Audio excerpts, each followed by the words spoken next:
Vamos a presentar la primera de las ponencias, tiene que ver con la normativa, que mucho se habló, sobre gestión de cadáveres animales de la provincia de Córdoba. En esto estará disertando Virginia Lenarduzzi, del Ministerio de Ambiente y Economía Circular de Córdoba.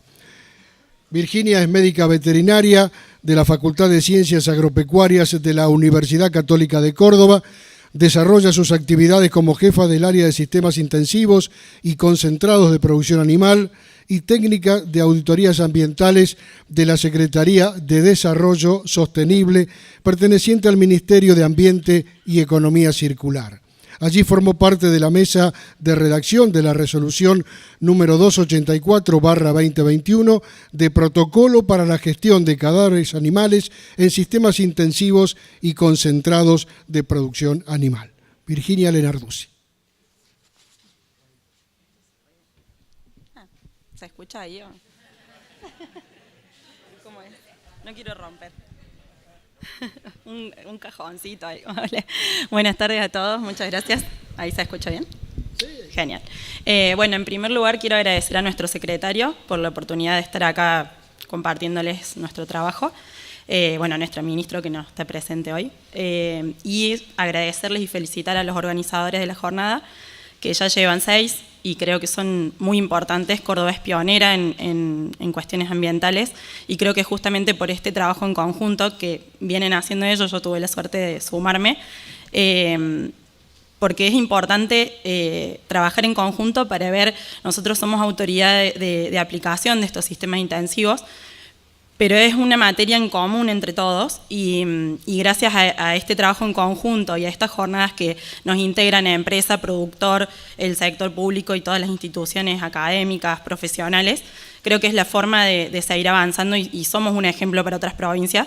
Así que bueno, felicitaciones chicos y gracias. Para empezar teníamos un videito, no sé si... Sí. Los establecimientos SICPA son sistemas intensivos y concentrados de producción animal, donde los desechos que se generan sobrepasan la capacidad de absorción del suelo. En nuestra provincia están regulados por la Ley número 9306, la cual dispone a la Secretaría de Desarrollo Sostenible como autoridad de aplicación. La normativa apunta a proteger los recursos naturales, contribuir al desarrollo sostenible de estos emprendimientos y disminuir el impacto ambiental que puedan generar sus actividades. ¿Qué requisitos debe cumplir un establecimiento SICPA para inscribirse? En primer lugar, debe contar con un profesional matriculado, médico veterinario o ingeniero agrónomo, que esté inscripto en el registro de responsables técnicos. Luego, el profesional debe realizar, a través de la plataforma de Ciudadano Digital, el trámite de inscripción en el Registro Provincial de Sistemas Intensivos y Concentrados de Producción Animal. Si el establecimiento no se encuentra en zona crítica, es decir, si está ubicado a más de 3 kilómetros de centros poblados y cuerpos de aguas superficiales como ríos, arroyos, lagunas y la profundidad de la napa supera los 10 metros. Cuenta con menos de 300 bovinos, menos de 10 madres o 50 cerdos y menos de 5.000 aves, deberá presentar un trámite multinota para obtener el certificado de inscripción. Para eso, deberá colocar en el buscador inscripción en el registro SICPA. En cambio, si el establecimiento se encuentra en zona crítica y o cuenta con mayor cantidad de animales, deberá presentar un formulario de auditoría de cumplimiento, colocando en el buscador Auditoría Ambiental sin resolución previa anexo B. Con esto, obtendrá la resolución de aprobación junto con el certificado de inscripción.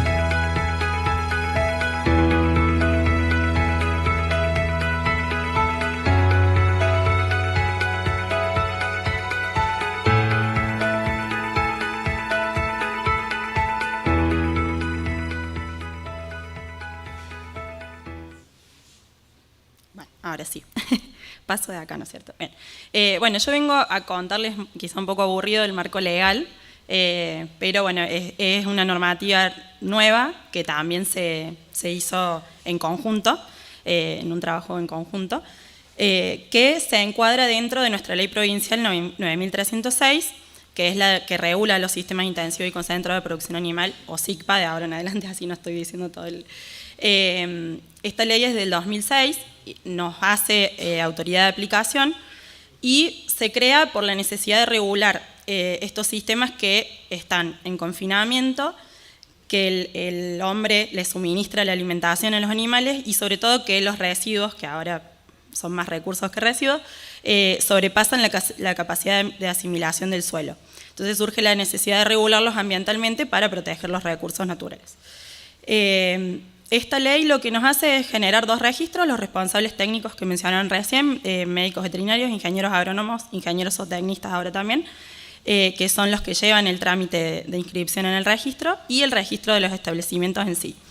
Como vimos recién en el videito, que quería pasarlo para los que no saben del tema, un resumen, justamente cuando están en zona crítica o tienen mayor número de animales, necesitan más regulación, y para esto son esta normativa de cadáveres y la resolución 29, que se encuadran dentro de esta ley provincial. La resolución 29 es la del plan de uso agronómico de residuos pecuarios, que solo abarca residuos sólidos y líquidos, que son orgánicos de las producciones intensivas, pero no tenía en cuenta los cadáveres animales. Sólidos, la cama de pollo, el estiércol, el sólido que se separa del efluente, y líquidos los efluentes, tanto porcinos como los de los feedlot o tambo. Y que estos se valorizan con una estabilización térmica para los sólidos, que puede ser compostaje o solarización, o en lagunas para los efluentes, para eliminar los patógenos y tener una enmienda orgánica rica en nutrientes para poder aplicar en el suelo. La normativa lo que hace es regular ese plan de aplicación, diciendo hay que hacer un balance de nutrientes, se caracteriza el suelo, se caracteriza el residuo estabilizado, se hace un balance de nutrientes y dice cuánto se puede aplicar, cómo, en dónde. Eso lo hace un ingeniero agrónomo. Como en esta normativa no se incluía los cadáveres, surgió la necesidad, en esta misma comisión interdisciplinaria, de crear un protocolo para la gestión de cadáveres en el cual se pudiera establecer los requisitos para cómo disponer esos cadáveres y lograr que haya un manejo adecuado para evitar la propagación de enfermedades infecciosas y de proteger el aire y el ambiente en los establecimientos SICPA que nombramos recién.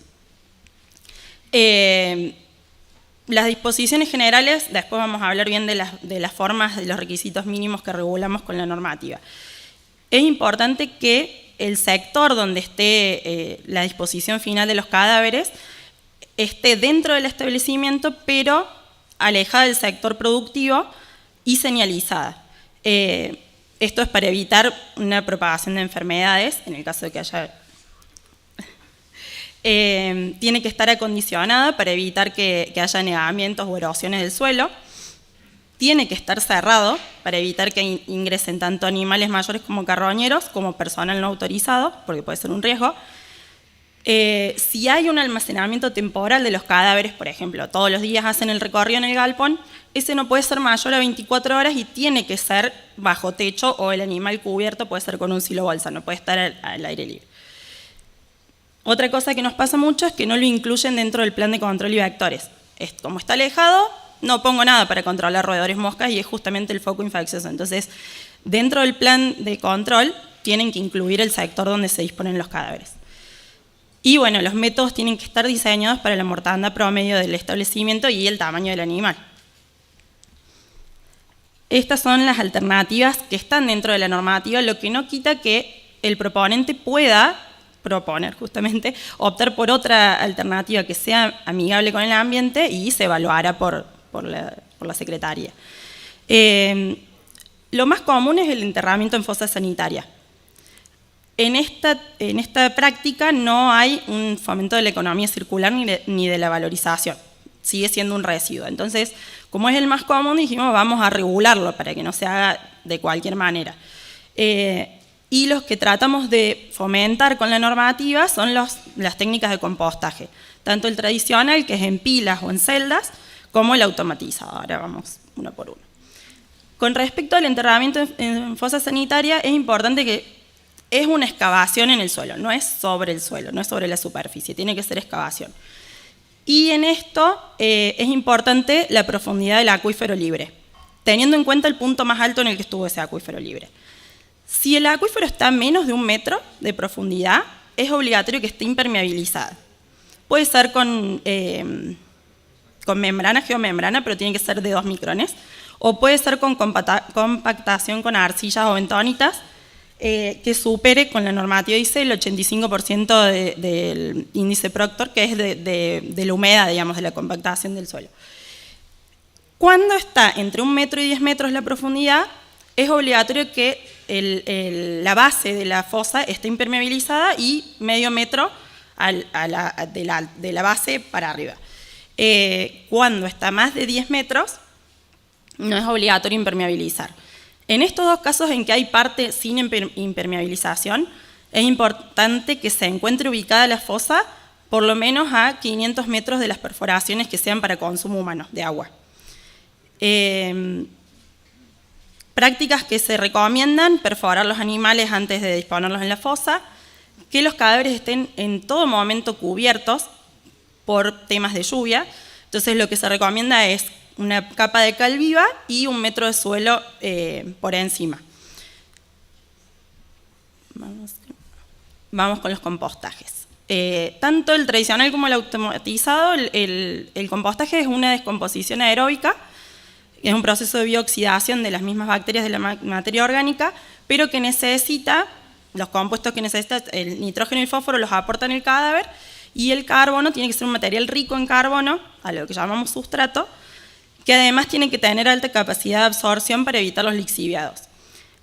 Una fórmula es 1 a 3 kilos de sustrato por cada kilo de cadáver animal, para que estimen la cantidad de sustrato que necesitan. Y ese sustrato puede ser cáscara de maní, acerrín, viruta de madera, la misma paja de los rollos, todo ese material de carbono se puede utilizar. El producto final de esto es materia orgánica estabilizada, que se puede usar, el compost, como enmienda orgánica. Ahí sí entra dentro de la resolución 29, que ya les voy a explicar cómo entraría. ¿Qué pasa con el compostaje? Tiene que ser monitoreado, tanto en humedad como temperatura, sobre todo los primeros 15 días, para asegurarnos que esté alcanzando la temperatura. El compost se nos puede podrir. Así que lo que hay que hacer es, en temperatura tiene que tener entre 50 y 60 grados, pero sí o sí necesitamos 3 días de 55 grados centígrados para que se maten los patógenos. Y la humedad también es alrededor del 50-60%. La temperatura, lo ideal son los termómetros, los que son para el suelo. Y para la humedad se puede hacer la prueba del puño. En la humedad agarramos un poco de compost, no tiene que escurrir líquido, pero sí se tiene que armar esa bolita y no desarmarse en nuestras manos, porque si no está seco. Cuando está seco se puede regar, cuando está muy húmedo se agrega sustrato y se mezcla. Cuando la temperatura nunca llega a los 55 es que necesitamos oxigenar eso para activar el proceso de descomposición. Entonces ahí es donde entran los volteos. Bueno, el compostaje tradicional puede ser en pilas o en celdas. Ahí lo de arriba son pilas, lo de abajo son las celdas. Las pilas se recomiendan más para animales grandes, bovinos sobre todo. No quiere decir que no se puedan usar en los otros.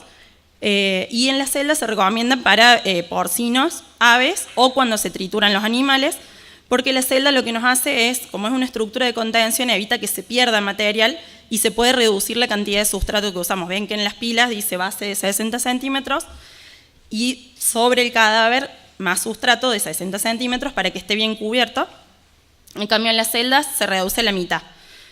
Eso abarata el costo del sustrato. Las pilas pueden ser únicas, de un solo animal, o pueden ser varios, pero sí o sí hay que poner material de sustrato, rico en carbono, entre medio. Y si se hacen en pilas pero hileras, se recomienda que sean en paralelo para aprovechar el espacio. Cualquiera de las dos formas tiene que estar en una zona que no sea inundable, que favorezca el escurrimiento superficial. No debería haber lixiviado con un compostaje si está bien hecho y se lo regula temperatura y humedad, pero en el caso de que haya, por cualquier contingencia, tiene que tener una desviación de ese lixiviado al sistema de tratamiento de efluentes. También se recomienda la perforación abdominal, y cuando se va estabilizando la temperatura también se recomiendan los volteos para seguir madurando el compost. El automatizado es dentro de reactores cerrados verticales o horizontales, seguro los han visto ahí afuera, los famosos rotoaceleradores, y también necesitan un sustrato y el cadáver, obviamente. ¿Qué pasa? Este reactor lo que hace es brindar las condiciones óptimas para el compostaje constantemente, entonces acelera el proceso. Sí es importante que la base donde está el reactor esté impermeabilizada por si hay lixiviados. No debería haber tampoco, porque cuando el compostaje está bien hecho no hay lixiviado. Y que tengan, a veces hacen la maduración fuera del rotoacelerador, que esa zona esté acondicionada como para las pilas de compostaje. Entonces, una vez que hacemos uno de esos procesos de compostaje, que son los que estamos intentando favorecer con que se empiecen a hacer, ese compost se toma en cuenta como una enmienda orgánica y el uso agronómico del mismo está en un todo de acuerdo con la resolución 29. Tienen que hacer un plan de aplicación, caracterizar el compost, caracterizar el suelo, ver qué van a cultivar y hacer un balance de nutrientes para ver cuánto se aplica. Entra dentro del plan de aplicación de los sólidos. Si ya tienen un plan de aplicación, simplemente se lo incorpora como extra o se mezcla. A veces cuando ya sale del digestor lo ponen en las pilas con el estiércol y sigue el proceso ahí, lo maduran ahí. Entonces se incorpora al plan de aplicación de los residuos sólidos.